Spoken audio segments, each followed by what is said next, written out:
Hey everybody, and Happy New Year. I wanted to show you two different ways you could use your evergreen boughs or your Christmas tree if you decorated with a live tree. So what I'm going to show you today applies whether or not you have a spruce tree, a fir tree, whether you used pine boughs or juniper boughs. In all of these cases, the main thing you can do is to make a cleaning vinegar. So it's amazing to infuse a vinegar with evergreen, not only because it gives an amazing smell, but also because evergreen has antimicrobial properties that will be infused into the vinegar. So for making this cleaning vinegar, you're going to need distilled white vinegar. So I'm never going to tell you to use distilled vinegar in any other preparation other than if you're using it for cleaning. So this is just your basic white vinegar. You're going to need a jar. If the jar has a metal lid, you're going to want a piece of wax paper or cloth or something to put between the jar and the lid. And then you're going to need your evergreens. So even if your evergreens are slightly dried out, that's fine, as long as they're not brown. So you want to use green plant material for this. So you can take, I have here some pine boughs that I decorated with, and what we are looking for is the leaves. So in the case of pine, you can pluck the needles off the branches, but if you're using spruce or fir, it's a little bit hard to just take the leaves off, so it doesn't matter because the bark can go in there too. But what you do want to do is cut everything into smaller pieces. The more surface area you have, the more effective your preparation is going to be. And so if you are using spruce or fir, you might want to get the stronger like garden clippers, and that way it's easier to process your plant material into smaller pieces. So what I'm going to do here is I'm going to take my jar, I'm going to chop my evergreen leaves up, and they don't have to be any precise size. I just want to try to get them small enough, okay? And you will want to fill your jar at least halfway full, so it might take you a little while. Now, after we do this vinegar preparation, I'm going to show you one more technique of something you can make with your Christmas tree or wreaths or boughs or wherever you used evergreen. But for the next preparation that I'm going to show you, it's really important that you are not using something that's been treated with any sort of chemicals, and you're going to want to care more about the quality. So in this case, we're not going to be putting this on our body. We're not going to be ingesting it. And so it's less important.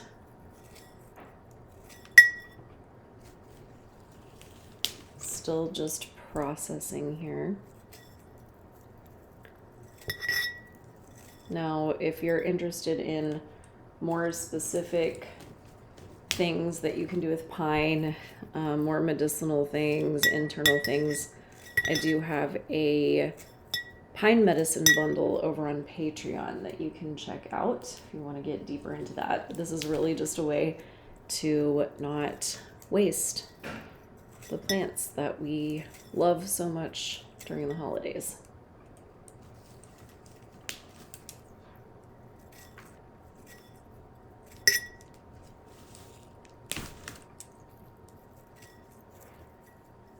Okay, so you don't need a precise measurement.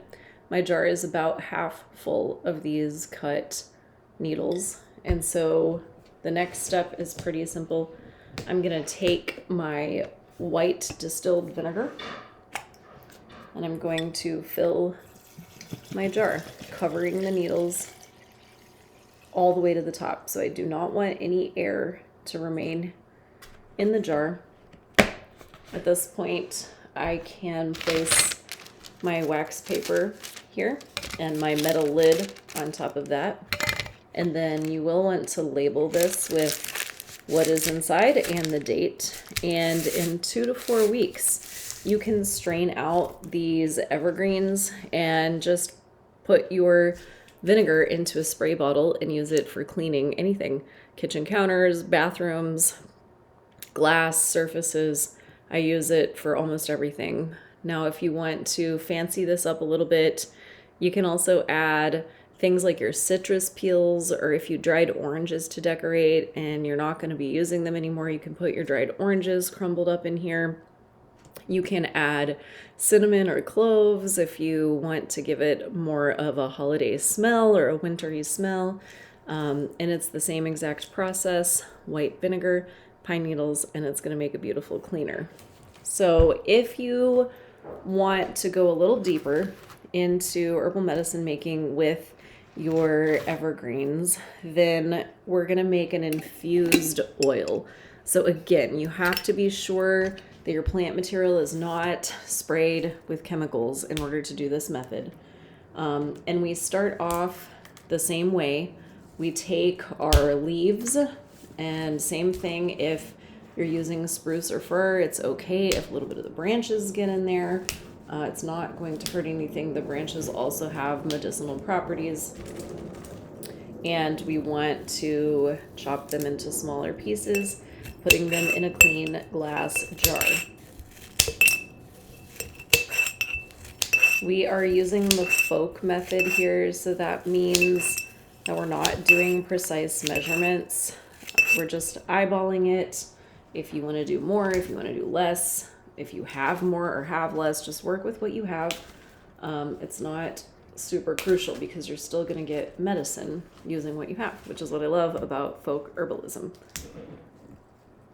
I am aiming here to, again, have my jar around halfway full of pine needles, which is what I'm using.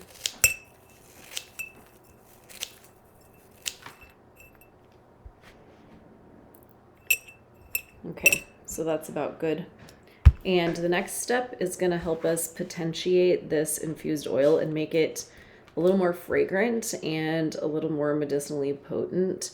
And what I'm going to do is take 100 proof vodka, and I'm going to put a splash of 100 proof vodka into my jar. So if you're measuring, could be up to an ounce. The idea is that when you close the jar and shake it, you want that vodka to coat the pine needles. Yep, so you'll see they're wet, and I'm going to let this sit overnight. So after 24 hours have passed, I'm going to come back, open this jar. I'm going to fill it the rest of the way with avocado oil. High quality olive oil will also suffice. I'm going to fill it all the way to the top, just like we did with our vinegar. No need for wax paper here. In this case, we're going to label and store it in a cool, dark place for 4 weeks. After 4 weeks, you can strain off the oil and it will smell divine, and you can use it topically. Like I said, evergreen is antimicrobial, so it's great for any topical things like that. It's also good just as a beautiful fragrance for your skin. If you want to look deeper into the specific medicinal properties of whichever evergreen you used, you can also do that, and then the medicine you make will be unique to the specific plant you worked with. So let me know in the comments if you have questions about any of this, but I hope that you can make use of your evergreens and that you enjoy the medicine you make. Thanks, y'all.